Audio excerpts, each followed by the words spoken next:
Hey, what's going on? It's quarantine, man. I'm gonna start calling these the quarantine sessions. I think this is interesting, man. All It's right. my first video interview, and it's fitting that it's with a good friend of mine, Brian Ortiz, from Xibalba, from let me see if I get this right, Tzompantli. Tzompantli, yeah, close enough. Close enough. Okay, Tzompantli, and then Mortuary Punishment, a couple of his side projects. So yeah, man. Metal Shop and Loud and Local, we're on hiatus right now because we're actually told to stay inside. We're still told to stay home Yeah, here, and I think that that's the responsible thing to do for all of us to stay home. But um, I it's love kind when of I do funny that. that we're told the way to save lives it's not to go out and fight. It's literally just sit around and watch movies. So Yeah, hey, I'm okay with yeah. that. I'm Mind, saving mind your, lives. yeah, and mind your fucking business. Just stay home. So, how's things going for you, man? Are you freaked out at all? Are you nervous? Like, what's going on in your head? How are you handling all of this anxiety, or how's it going? I mean, yeah. I mean, it's a lot of. I noticed, like, I mean, I already like have like crazy anxiety, like in Sure. like just part of being me, but it's definitely been like tenfold the past couple weeks, and I mean, I'm not like I'm worried, but I'm not too worried. Like I'm somewhere right in the middle, like I'm taking whatever precaution that I can, and that's within my power, and then I'm just just going with it. But yeah, it's a little scary, man. Like when you like just cough and you're like, wait, where the fuck did that come from? Or if you like Yeah. sneeze, where the fuck did this come from? And but yeah, it's scary, but I'm handling. Unfortunately, like I still have to go to work every day. Yeah. Um, Okay. Are you yeah, gonna yeah. I like an mean, essential business or something, or? Actually, no. And the funny thing is we definitely have the power to set up remote, but they just haven't done it yet. So I think tomorrow is when we get like Good. Good. our Good. like the protocol of to start doing that, because I guess that's what they've been working on and stuff. Yeah. So hopefully soon, yeah. So and they actually my work. I didn't know this because some of those things I don't read because it's just way too fucking wordy for me to understand sometimes Yeah. because I'm a dumbass at heart. But like, like they like I didn't know, but the basically the last week I've gotten like a dollar and a half raise for the time being, and I got they gave Hazard us. pay. Yeah, and they gave us five extra PTO days just Okay. thrown in there, and you could take them whenever you want. And so like they're doing what needs to be done, and then they're separating the employees, so like employees don't sit right next to each For other sure. at Yeah. their Yeah. Yeah. desks. So they're doing what they can, and I'm glad that like eventually we are going to be remote for the time being, and like I think that'll like make me feel a little safer, Mm-hmm. and because I want to work, like I want to work, I want to make money, but at the same time, like like I want to live. Yeah, for sure. And And you want others to live, and we yeah. want to all be safe. And hey, man, you know what? If you're forced to not work for a little while, I think you might come up with some pretty good riffs. You know what? I thought of that too, and I might take advantage of those PTO days that they're giving us, Yeah. because like yeah, I just started writing again like a couple days ago, and like found like a nice little rhythm. I had like a little like I hit a little wall, but like I know that it's I just need to stop doing what I'm doing and just kind of focus on something else and come back to it. So that's what I'm doing. So basically so the next my next day off is Friday, and then I'm gonna get back to it and start writing again and just fucking around. But yeah, Dude, and speaking of writing, I man, mean, you got if you what was that? oh no, I was just gonna say, yeah, put me in a full quarantine, and yeah, I'm gonna get so fucking bored that all I do is play guitar, and yeah, we'll see what happens. Better than just sitting around watching Pornhub or playing video games, right? Oh yeah, for sure. Oh, but I mean, you can catch up on a lot of series, so That's true. that's always cool. But like yeah, eventually I think I would have a guitar in hand or something, and just like, and then once I get the itch, just pause whatever the fuck I'm watching and then go riff for a little bit. You know, end my day. Absolutely, man. You are getting ready for a launch of your third full length record, I believe. It's the third full length on Southern Lord, right? Well, Number it's the third four? on Southern North, but it's our fourth as a Oh, band. okay, cool, cool, cool. And it's Yeah, called Años en Infierno. Is that right? yeah, Yeah, Oh, just translates to years in hell, awesome, years of man. pain, like years of anguish, that kind of shit. The artwork is incredible. Again, some Seagrave art, kind of going along with your guys' theme. Would you say? I mean, they're all kind of in a way similar, but like it's just obviously you Yeah. guys kind of have an image and a theme. Do you guys Hmm. give him? How do you guys work with Dan Seagrave? Because he's like an icon in the world of metal art. Yeah. Do you give him like the album? Do you give him a concept, or how do you guys go and create the artwork for? From I know the for the Hasta la Muerte, what we did was we gave him some lyrics, and he kind of Okay. went with that. And then with Tierra and Adios, we gave him like the titles. And with those two, I think we just gave him just the titles and what they kind of meant to us, or what they meant to Nate. Yeah. Nate was the one that mainly corresponded with him. Okay. And well, he gave him that information, and then he kind of just ran with it. But he would message us sketches and say, "Hey, here's the concept I have for this. Here's the concept I have for this, and this." Pick. He would usually send us three or four, and he would send us these sketches, and we basically pick which one we thought was the coolest one, and then that's how we settled on the other ones. So with this one, like he had a really cool concept, and we're like, oh, like it's funny because like this one was like the hardest one to choose because like they were all like fucking dope ass ideas, and we were like, oh fuck man, like which one are we gonna fucking do? Right. But then like we started like kind of like narrowing it down to which one was a little bit more us, Yeah. and you know what we were trying to get with this record, and which concept that he pitched to us that we liked the most, and we ended up on that one. And then it's that's actually only a portion of the artwork. It's going to be a wide, because he did a gatefold for us. Like he never Oh does yeah. gatefolds, and we asked him like, hey dude, like can you do a gatefold for us? And he's like, yeah. And since like I mean we've been coming back to him each Yeah. record, he was Yeah. like, oh, he was like, yeah dude, he's like, I don't normally do gatefolds, but he's like, for you guys I'll fucking do it. You're repeat customers. You're like Yeah. dude, you're like the Dude, regular yeah. clientele for him. So I'm sure he Yeah. appreciates you guys as much as you appreciate him. So Yeah, for sure. And I think like you were saying like they're all kind of like similar. They're not the Mhm. same, but they're similar. Yeah. The best way I can describe it is they're all in the same universe. Like it's the same Xibalba universe for each. It's just a different kind of fucking journey, a different Well, kind of just vibe, and look at this. Wait, hold on. it's right there. Yeah. It's all mirrored and messed up. So that Yeah. there. All right, cool. Yeah. So I the have all my records hanging up. I mean, ironically, not in my music room, in my fucking living room, but maybe I'll fucking move them in here the with art everything. behind you looks similar. So Yeah, the Chichen Itza. yeah, absolutely, man. So I gotta ask, dude. So you guys don't play that much anymore. You guys don't do too many tours. You play here and there, and honestly, I gotta say, I was surprised that you announced you're coming out with a record, because almost for a little while there, it almost seemed like you guys were focusing on other things, possibly even Yeah. alluding to calling it quits. Was that ever a thing, or have you guys always know that you want to do another record? What did it take for you guys to like buckle down and get another thing going?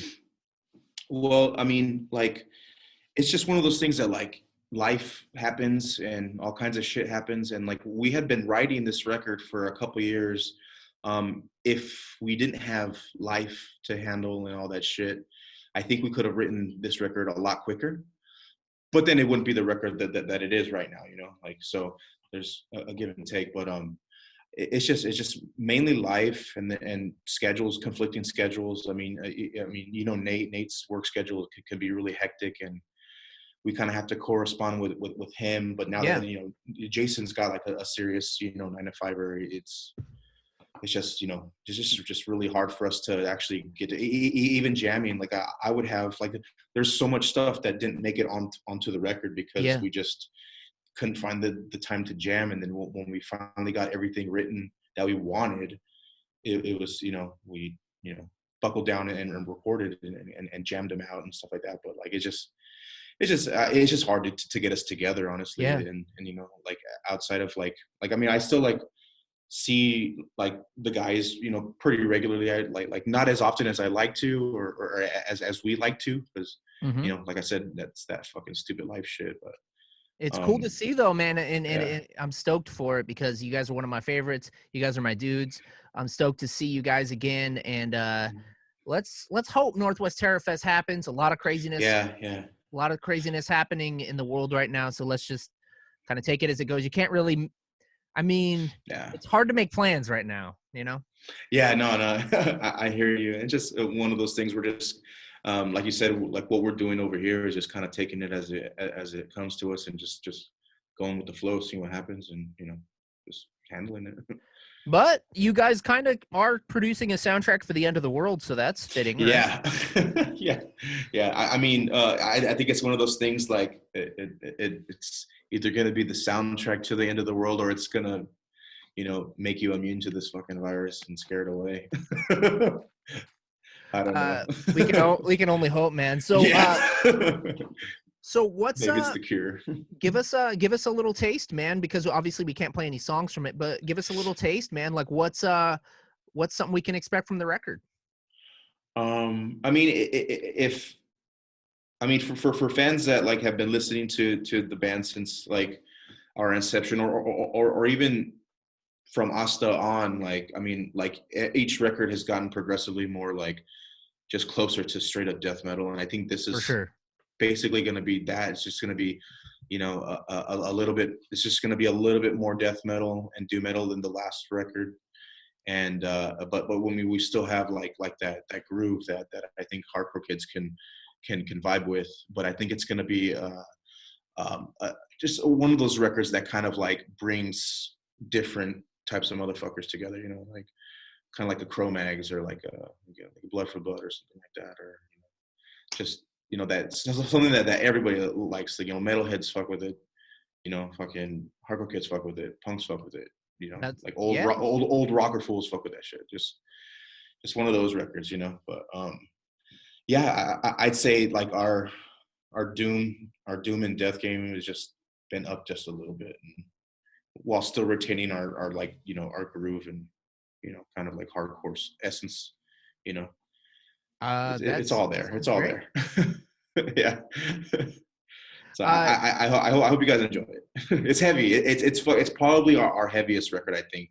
Jesus. Sound wise, just yeah, from the production and everything. It's just Arthur did an amazing fucking job of capturing what we wanted, and then like I gave him like ideas of what we might have wanted the sound to, or the record to sound like. I Yeah. basically told him I want the like sustain and heaviness of like a doom crowbar, you know, record, but I also want like a little bit of dirtiness from like an obituary record. And I was like, if you can make that happen with, and then combining what we do, then that, and that's basically what he did. He just, and I think he captured that very well. So I'm pleased, and I can't wait to show everybody. Like it's That's definitely awesome. like, yeah, definitely some shit that we worked really hard for this shit, because it's like I said, it's hard to get us all together. So we made it happen, and I hope people appreciate it. And if they don't, I don't care regardless, because I'm so proud of what we did.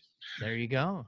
What tell me a little bit about working with Arthur, because he's worked from everyone from Power Trip to Soulfly to Cro-Mags. I mean, this dude's Man, and to Inquisition and some black metal projects. This guy's like he's a legit metal producer. This is the first time you yeah, guys have gone I think out of state to do the record and work yeah, on a yeah. record full time. What was that like? Dude, it was fun. It was definitely fun to be around him, because it was just fucking just business during the daytime. Like we'd wake up in the morning, and it was always like me, Arthur, and Jason getting up at the crack of dawn. We'd go to the studio for like 10 hours and 10 plus hours, and do that. But then we'd get home, and like instead of fucking sleeping, we'd fucking just party and just drink, Nice. and just, you know, just shoot the shit, and, you know, to talk about what we're gonna do, talk about how it's going, you know, shit like that, how the record's Wait, going. And you guys it was cool. drinking? You guys drinking? And I don't believe it, dude. You believe it, man, because it happened. But it was cool. It was definitely like an experience that we had never done before, because shout out to the fucking Platinum Underground too. That studio is like otherworldly in for us, because we sometimes we're just like, holy shit, like this can't be real. This place is like a multi-million-dollar studio, like in Yeah. this dude's fucking like, cave. And fucking it was a beautiful studio, and the record came out like very fucking like when you hear the record, you're just like, holy shit, yeah, this sounds like it was recorded in some fucking fancy schmancy studio. But it's mostly Arthur too, because he's a fucking man.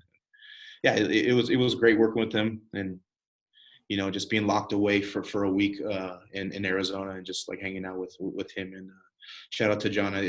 John fucking from Platinum Underground too, for letting us, for taking care of us while we were in Arizona at his That's studio. It was awesome. really cool.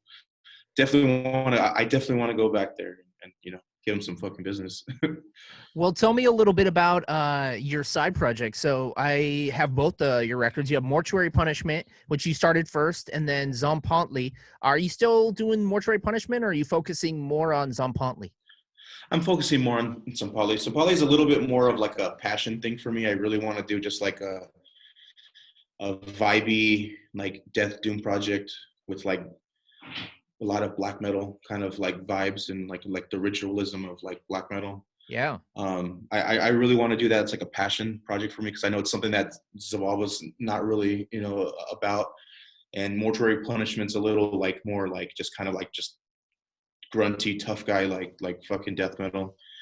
And but this is like, it basically mixes both of those into one thing, but adding the ritualism and like the kind of like theatrics, I guess.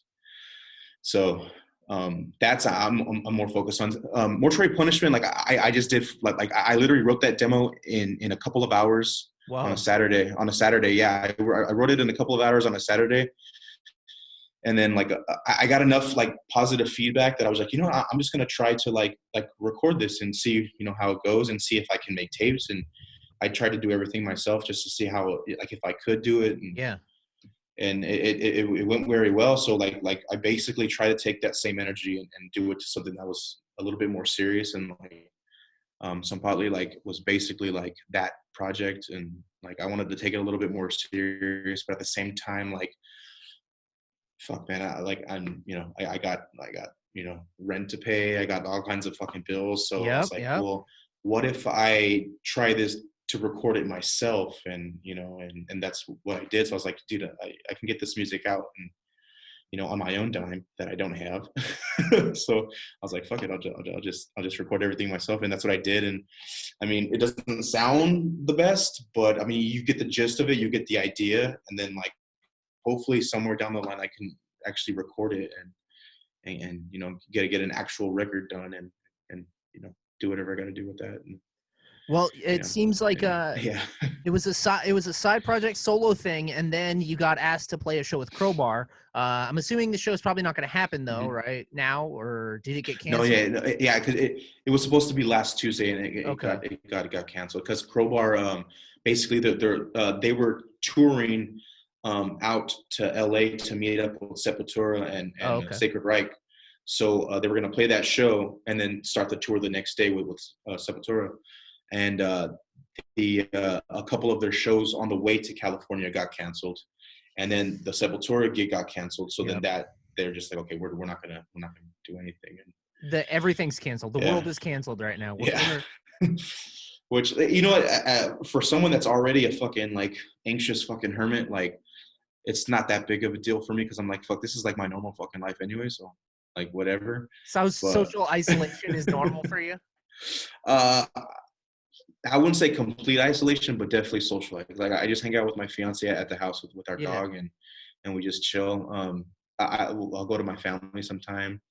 So I'm definitely like I mean, I do have some social life, but it's not that much these days, because I just try to kind of keep to myself to save money. And I know like when I'm around people, like is when I become generous and want to just fucking spend money to have a good fucking time. Yeah, you can't be being I can't around really do people, that shit. Yeah, I can't really do that shit. Yeah, I can't be around people because they fuck my life up. Then you'll buy them beers. You'll buy them. Yeah, exactly, dude. So yeah, yeah, I'm just trying to fucking like nowadays I'm just trying to eat right and drink way less and just just write riffs. I That's like basically it. what I'm just trying to But do. what I was gonna ask is so you got the band, you got a band together to play live because you were getting ready to play that Crowbar show. So you have Yeah, a full yeah, lineup now. yeah. Nice. I have guys that are down. We just need to correspond. Like once all this stuff blows over, we're gonna try to plan a show and like a proper first show and try to get it off the ground. And it's gonna be extremely part time. I don't want Yeah, to yeah, I don't yeah. want to play too much and like it's but we're gonna do what we can. Yeah, I have a couple of good friends lined up and so I'm stoked to get it or try to get this off the ground with some shows and do my thing or our thing. Well, I'm stoked for your side projects. I'm stoked for the new Xibalba record. You guys are teasing it with the artwork by Dan Seagrave, but I got some Hmm. questions here for you, a little bit more just kind of basic questions, but I threw in some fun ones that are kind of more geared toward, I know, some of your tastes. So Yeah. uh what's tell me a little bit about what was growing up in Pomona like for you and what was like the music scene in Pomona, because I know you kind of first got into like punk and hardcore music. Yeah. Was there a big punk and hardcore scene in Pomona? Surprisingly that there, I mean, like Pomona is I mean, it's your typical kind of working class kind of like, uh, quote unquote gang infested area. Yeah. But surprisingly with that type of culture and that type of like activity that was going around in the neighborhoods around here, like there was actually a lot of like a good number of punkers and like eventually hardcore kids but mostly like punkers and like metalheads because of the Glass House. There was a venue called the Glass House Oh yeah, I saw that at the gates there with you. yeah, remember? Yeah, that show Hmm. was fucking great. Hell yeah. And so that because of that venue, it brought a lot like just a lot of cool things. And punk was they would constantly do punk shows. I mean, for a while, that like it became like the punk like hangout. Like even when there wasn't like punk shows going on there, kids would just go there just to kick it and just get into trouble, get all fucked up and shit like that. Because Yeah. that part of Pomona was kind of like I always called it growing up the neutral spot because you didn't really have to worry Ah. about like gangs or dudes hitting you up, asking you what neighborhood you're from. It was a spot that like they never really went to because it was like kind of around that time was kind of like a dead downtown area. Like they had the Glass House and they had like this little shop called Monkeys to Go, and then they had the Fox Theater, but it was like a rundown theater that did just fucking random raves here and there. But it was, yeah, there was a lot of punk stuff going on. And then like when we started playing like more like when I started playing like hardcore shows in like my first band, we would that's when like I noticed like hardcore kind of started getting like infused into Pomona a little bit more. Because they started doing a lot more hardcore shows at the Glass House too with the punk Yeah. shows, and they kind of just got rid of punk shows altogether because they became too violent and too crazy. And then and then the hardcore shows didn't last too much longer because same thing, it just got too violent, too crazy. And Yeah. but I mean, every blue moon they'll do like a hardcore more like a metalcore thing, Sure. but they still do metal shows and stuff like that. And it's yeah, it was definitely a cool place to grow up. A lot of shit to get into, like a lot of stuff going on, like given the Amazing Mexican circumstances. food. And oh Amazing. yeah, oh yeah, because the city's I think 79%. I mean, it's the fourth largest city in Los Angeles County. Oh So wow. it's 79 like 79 80% Latino, Hispanic, and Mexican. And so yeah, there's a fuck ton of good Mexican spots here. But What's your my favorite, I know you're gonna ask. top three? Top three. Top three, I would say Tijuana's Tacos. Best just taco spot. I Yeah. think it has like that TJ style, that TJ style of tacos with the like guacamole chile. And then I would say Mexico Lindo, but Yeah, Mexico Lindo, because my family, that's like the spot that we went to like after church every week Yeah. growing up, and then even today, like when we're all together and we don't feel like cooking, it's just like, oh, I'm gonna go to Mexico Lindo, or let's all just go to Mexico Lindo and dine in, or we'll go pick some shit up, or whatever. So it's definitely like a comfort spot for us, for my family. So Mexico Lindo, and then I would say, um, I don't know. Fuck, it's kind of hard to pick because I Well, have a menudo spot that I go to when I'm hungover, oh, okay, to okay. get menudo, and like people don't know, menudo is like one of the best, is like a top tier hangover feel good cure. Like it makes you feel good, and it almost, I don't know if it's in my head, but it almost cures your hangover almost like within minutes of eating that shit. But and Is then that the cure like, for the coronavirus?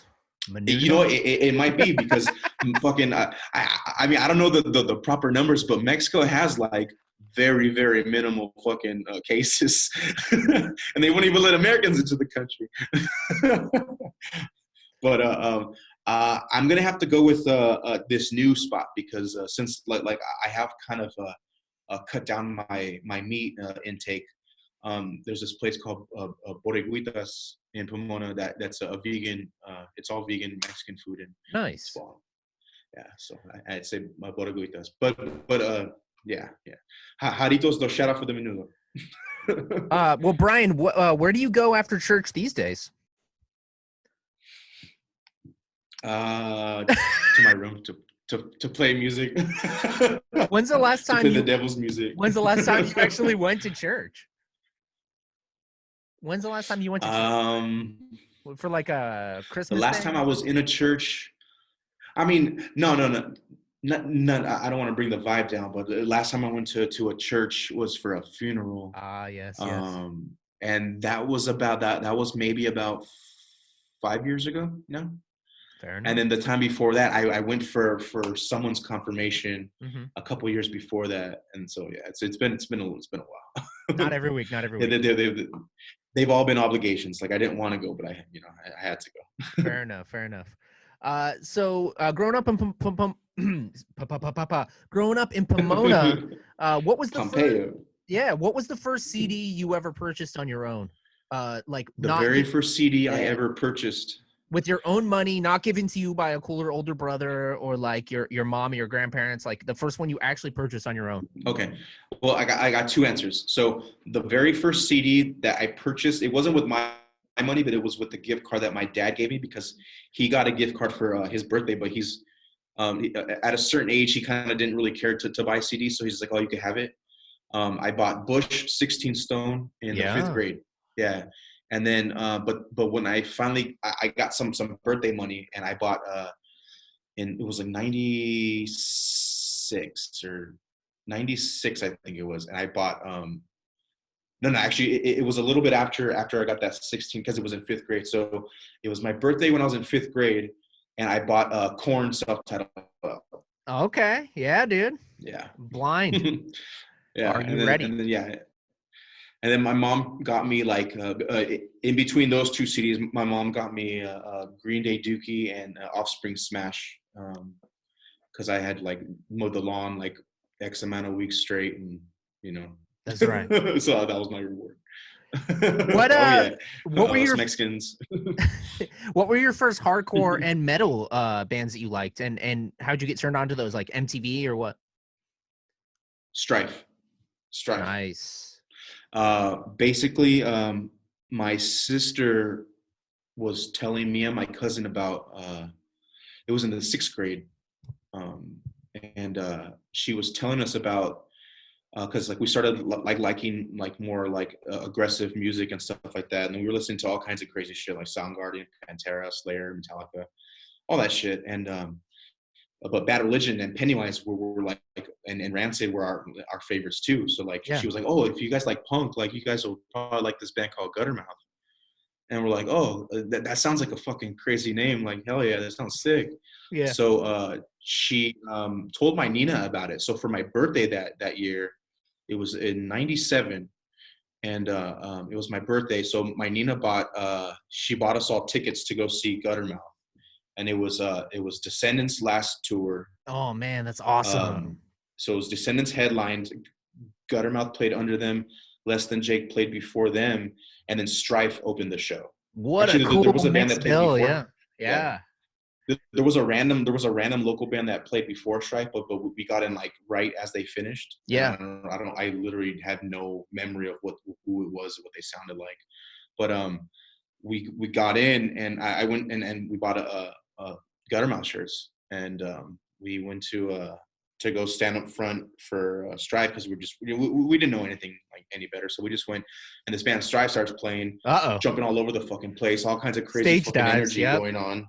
And then I remember it's crazy because I started tripping out because around that time, like a bunch of like news outlets were doing these fucking like weird stories on like straight edge and like hardcore punk and stuff like that. Militant straight edge. Yeah, so like I saw these kids with X's on their hands because they were there for Strife, and I was like, oh fuck, those are those fucking crazy motherfuckers that are on the news and shit. And so I was like tripping out, and then of course like it was nothing to worry about when I started hearing him speak, and I'm like, holy shit, and these guys aren't fucking assholes. Like, right? He's talking about some positive shit up there, and like so like that was like my first introduction into hardcore, and then like shortly after that, like my cousin like I think like the next year or that year we found like Snapcase and like stuff like that, and then we started getting like the Victory stuff, and then we stumbled on like what's the word I'm looking for? A documentary VHS called Release. Oh, I remember that one. Actually, I think done like, and I think it was done partly by Victory Records, and then so that's how we discovered like Earth Crisis and all these other crazy shit that was going on. So like that was like another introduction into hardcore, and then just from listening to punk, and like we would go to like we would like listen to Youth of Today because they were still fast and kind of in the punk realm, and then they went to like Sick of It All and Blood for Blood and Bane, and then just kind of snowballed from there. Like I started getting into stuff that was more heavy, while simultaneously going back to stuff that I listened to when I was a kid and rediscovering like what it actually was, like Pantera, Slayer, and like more metal stuff. And then so like I was just looking for the next like crazier, extreme, heavier shit, and that's kind of how that was my first introduction into like hardcore and stuff like that. And then of course Headbangers Ball, like when I was growing up too, because Sepultura and like I said, Pantera, all that shit. Like I just man. Headbangers Ball was a big fucking thing for me and my cousin back in the day. My cousin Paul. Shout out to my cousin Paul. Well, one thing about you is that you are constantly seeking out new bands and constantly seeking out new doom, death metal. You're always posting on your Instagram stories about what you've been listening to. What have been some bands you've been digging, like maybe in the last week or so, or last couple weeks? Newer bands. I wouldn't say that they're a newer band, but they just put out a new record that's fucking sick that I've been hooked on. Is that this black metal band called Blaze of Perdition? Oh, I've heard of them. Yeah. Yeah, and then Cult of Fire too. Like they just put out a new record that I've been like hooked on, and like I waiting for my pre-order to get here because I hear it was like one of those. I was like, fuck, I need to have this shit. So I ordered the record. But yeah, Cult of Fire. Some newer bands. I mean, or just new records. Fuck, I don't even know. It doesn't need to be a newer band. Maybe just a newer release.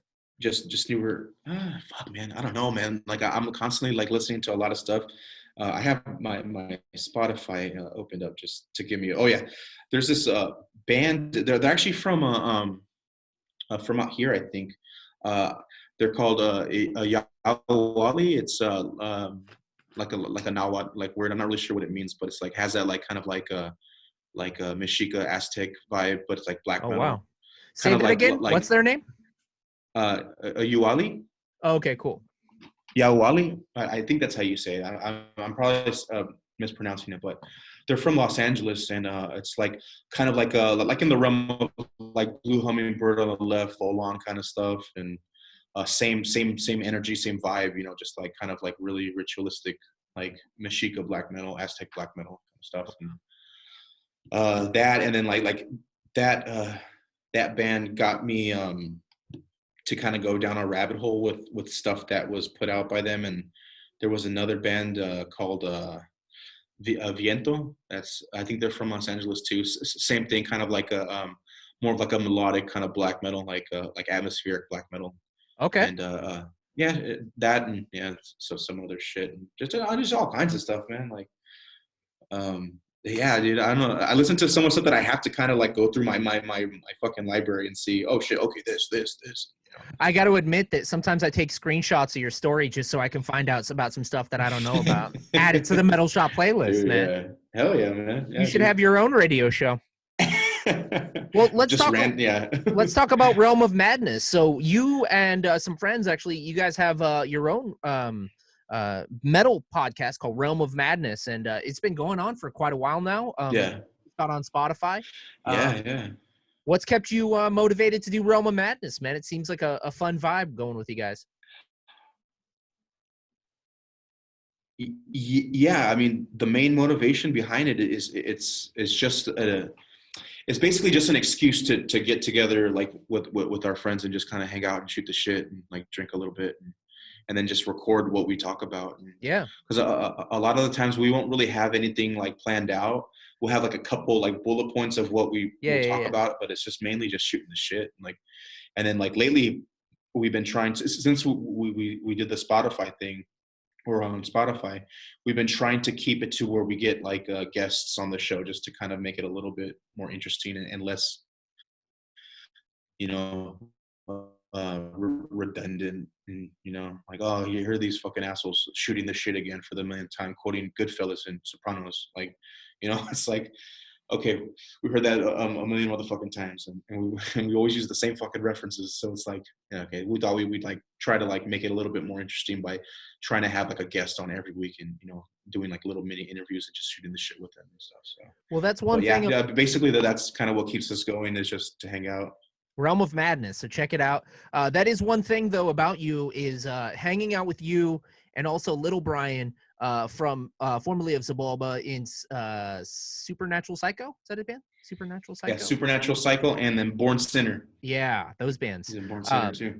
In New York City. Hope he's doing well over there in New York City. But you guys, both, you guys have like constant banter of like, you guys are perfect quote, like you guys quote movies like no one I've ever met before. And you were talking about quoting Goodfellas and Godfather and stuff. What are your top 3 movies to quote?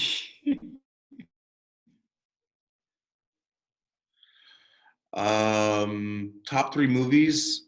I would say, of course, movies. Goodfellas. Yep. Since I already said Goodfellas, I would say Casino, Wedding Crashers for sure. Definitely all the Friday movies. Oh yeah. And then honestly, there's literally countless fucking movies that we reference and quote, and even if they're not direct quotes, there's a lot of references and a lot of like you know, paraphrasing and shit like that, just to kind of make our own. And yeah, there's a lot of that shit going on, man. I mean, I can. It was kind of hard to like even like, it's kind of hard to even think of what, because it's just, yeah, there's just so many. Sopranos, like everything, like. One of my favorites is one of my favorites is Dirty Work. That's a very quotable movie. Oh yeah, Dirty Work. Hell yeah, that's a good one. Me and Brian and Jason for sure love to quote that one. Yeah, it's fucking great. It's like, I punch you in the stomach, huh? Every now and then we'll use that, and like, you know, for whatever reason, like randomly we'll just start saying Mr. Kirkpatrick, and yeah, it's just all kinds of stupid fucking like just references. Well, here's your $2. We're just giant. Yeah. So yeah, actually the one that we say like all the time is like, come on, smells like fish. He's like, oh yeah. He's like, let's show this guy what we do to feds. And yeah, we quote that shit like, yeah, all the fucking time. Is he ripping my arm off and beating me with it? Oh my god! Yeah. Uh, Yeah, it's a great fucking movie. so you are a big Sopranos head, and I just finished watching it. Shout out anyone that's in isolation right now. If you've never watched Oh Sopranos, man.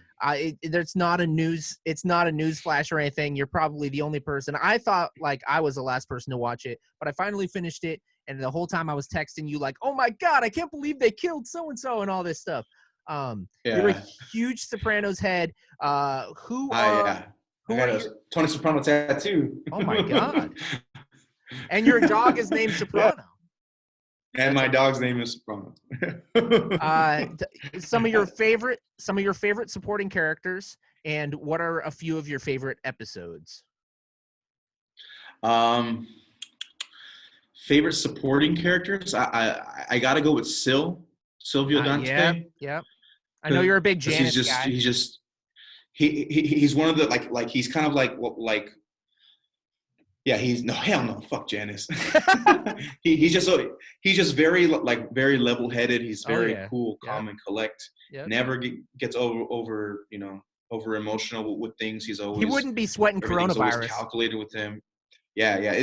There's a reason why he's Tony's consigliere, because he's like I said, he's cool, calm, and collect, and he's very insightful. He's smart, but he's also down to do some shit. You know, like Oh he yeah. killed Adriana. He Spoiler killed that alert. one guy that was like in his ear in season 6. Yeah, spoilers, my bad, bro. But yeah, he's 20 years ago. still for sure. Straight up. But yeah, still for sure. Uh, I mean, of course, Paulie Walnuts, just because he's just a tough guy. Yeah. Christopher Moltisanti, because he was a little bit more complex. Yep. And I mean, of course, Bobby Bacala, because he was just kind of like a sweetheart. Like he was, He's just like the like a only sweet, good human being on that show. yeah, yeah. Like He's through and just through, very, the only good yeah, human. him and Johnny Sack were probably like the most decent on the show. But even though Johnny Sack had his flaws, but yeah, but the same with Bobby. Like he was very like he got bullied a lot by the other guys, but he also like when Bush came to shove and he had to do like some tough shit, he would do it. And, he'd like it's just kind of I find myself identifying the most with Bacala, just because Oh. like I'm a sweet person at heart, but like if I need to muscle something, then I have no problem doing that. You remind me more of AJ, actually. During during his metalhead years, maybe, but fuck that. He turned into a fucking pussy after that shit. What was that? I What mean, was the he's a character? bitch. What was the character when he was wearing the leather? It was a joke. It was a joke. Oh, fucking Vito, yeah, fucking Vito.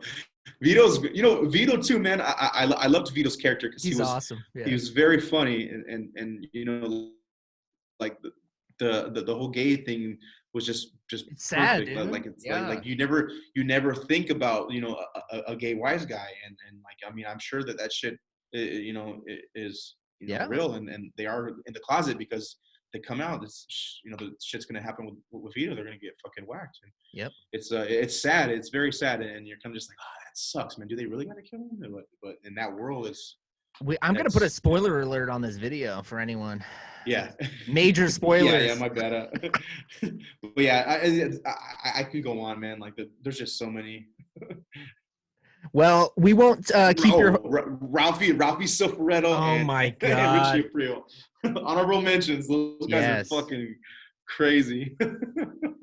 Just for sheer entertainment. Those guys Yeah. were like great antagonists. Absolutely. All right, man. I'm not gonna keep you all night, But but I do have one last question. So we all know the big four of thrash: Anthrax, Slayer, Metallica, and Megadeth. Right? I get that right? Anthrax, Slayer, Metallica. Yeah. What's your big four of death metal? Yeah. I was gonna say I'll tell you my big four, but I also got to give you my big three Sopranos episodes. Oh yeah. That's right. We forgot that. Big three Sopranos Okay, so episodes. death metal bands. My big four, my personal big four, are Morbid Angel, Obituary, Bolt Thrower, and Disembowelment. And then Ooh. honorable mentions: Death and Suffocation.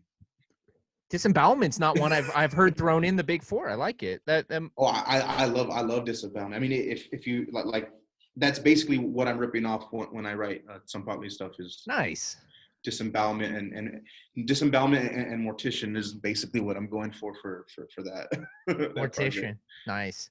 I like how yeah. Mortician has become like more popular just based Dude, on memes. I love it. I'm all about the Mortician resurgence, man, because I remember I got into them like in probably around 2004 is when I kind of started listening to more death metal, and like they were just like perfect for me to get into because it was short, fast, like heavy and some of the heaviest songs. And so like that was one of the first like death metal bands I started getting into around that time. And fucking yeah, dude, I was still one of my favorites. If you want to talk about ugly tone, but that is a band with ugly tone.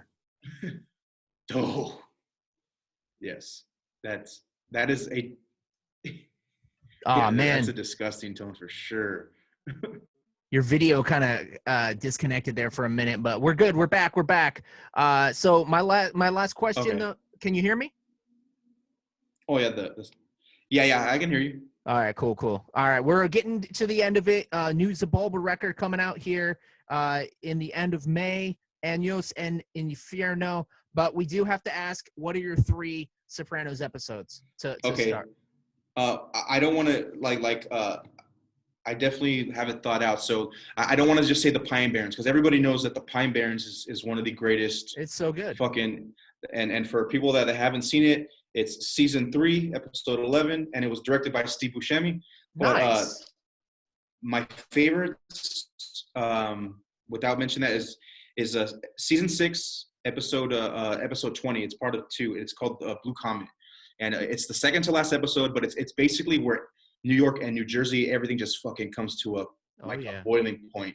Yep. And it's just like I just remember like that the episode, like shit just fucking pops off, and you can feel like the tension and the anxiety that is going on, and everyone's just kind of watching their back, preparing themselves, and then the fucking that show episode ends with Tony going to bed with the fucking big ass fucking like assault rifle and shit. So yeah, the Blue Comet, and then another one is the White Caps. That's from season 4.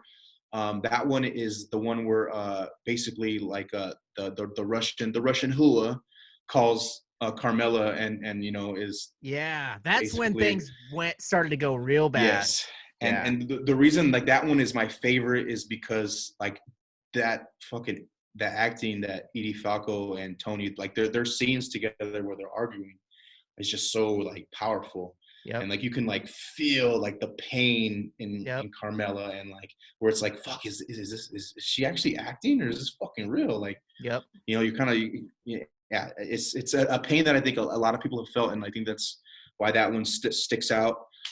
And then of course Army of One, and if you don't know of Army of One, that's the one where that cocksucking Jackie Aprile gets fucking murked because I fucking hated that fucking douchebag. And and then of course Paulie Goltieri and Ralphie are beefing in that episode too. Yep. And then of course at the end of the episode, Junior Soprano sings Cuore Ingrato, which is awesome, an Italian like heartbreak song, and it's fucking beautiful. So that's why that's my top 3. But nice, dude. I like it, dude. And that was very well thought out. I appreciate that. So big Brian Ortiz from Xibalba. Your new record's going to be awesome. From Tzompantli, from Mortuary Punishment. Where can we follow you, and what do you want to plug? You can follow me at if you could figure out the spelling, Tzompantli Doom on Instagram, Twitter. God of Emptiness with an extra S on all platforms. Also, this Thursday we drop the first Xibalba single, so keep an eye out for that. Stoked. And I'm